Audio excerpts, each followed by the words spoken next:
Salom do'stlar, sizlar bilan mana shu оформление uchun mo'ljallangan lyustralarni ko'rib chiqamiz. Mana shunaqa karkas bo'ladi. Bu karkasni har xillari bo'ladi va bunga mo'ljallab mana shunaqa ilib qo'yadigan munchoqlari bo'ladi va ishimizni boshlab yuboramiz. Har bitta munchog'iga lipuchka qotirilgan. O'sha lipuchkani karkas o'ziga yopishtirib chiqamiz. Chunki karkasimiz Xitoydan kelingan, hammasi tayyor holatda shunaqa sotib olinar ekan. O'sha karkas o'ziga ham lipuchka qilib qo'yishgan. Bu xitoyliklar nimalar o'ylab topishmaydi. Ishimizni shunaqa yengil qilib ko'rsatib berishdi, yasab berishgan. Shunday yig'amiz.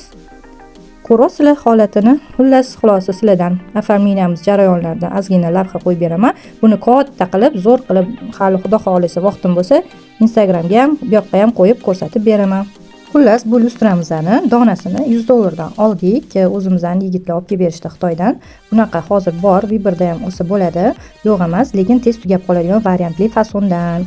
Keyingi variantimiz mana uzuncha vazalarimiz hozir trendda bo'ldi. Shularni yig'ish ko'rib chiqasizlar.